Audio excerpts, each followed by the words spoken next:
What we've seen unfold in recent hours is an operation that Ukraine has reportedly been planning for 18 months, and without the knowledge of its allies, even the United States.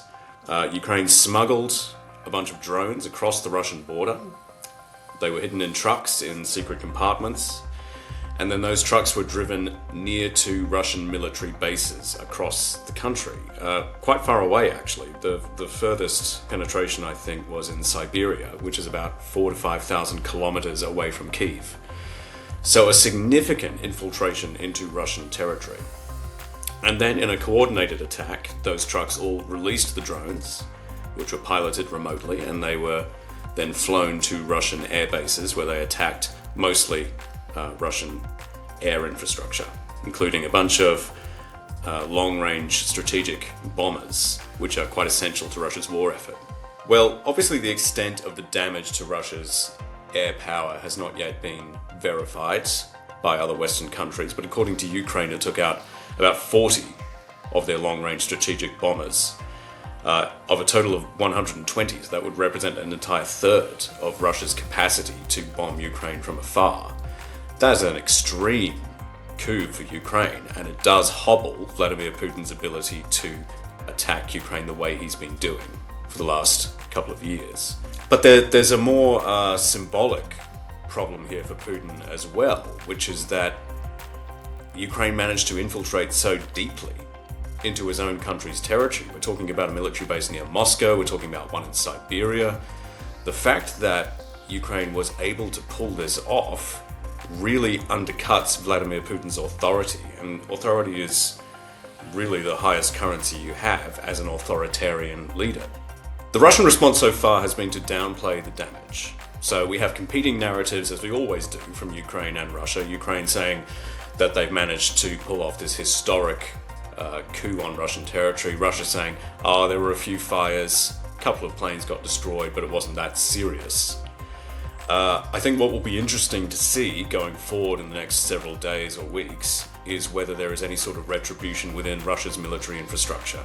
So is Vladimir Putin essentially going to instruct Russian state television to say this is no big deal, that we don't need to worry about it, that they didn't really achieve anything? Or are we going to see some people falling out of windows, supposedly accidentally, from leading military positions in the next several weeks? I think either is possible.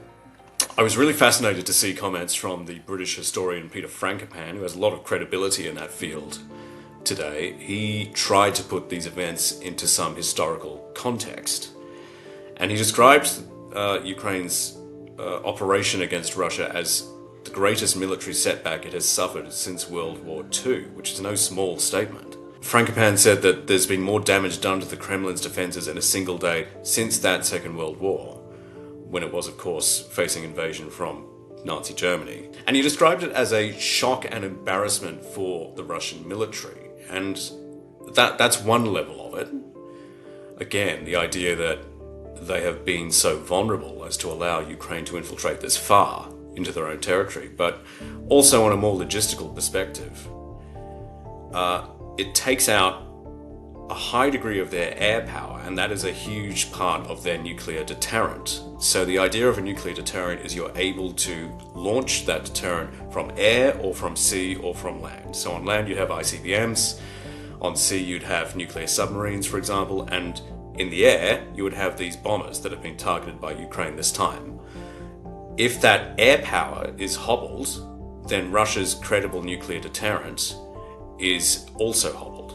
And that is a problem for Putin's authority going forward. We'll see what Russia does in the coming days. It might try to escalate, it might try to make a statement in response. I thought it was interesting that Ukraine executed this operation, which has been in train for so long, on the eve of these preliminary peace talks that are happening in Istanbul in Turkey. So Ukrainian officials and Russian officials have both said in the wake of the attack that they're both still going to Istanbul, they're both still going to discuss sort of the early stages of a possible peace plan. I don't know if we're really expecting much of substance to come from that. But this is a statement, make no doubt, from Ukraine. Just on the eve of those talks, they're saying, you think we're losing this war? We're not. We can strike you deep in your own territory. We are still fighting. We are still potent. I think it's an attempt from Ukraine to say to Russia ahead of these talks, we have more leverage than you think.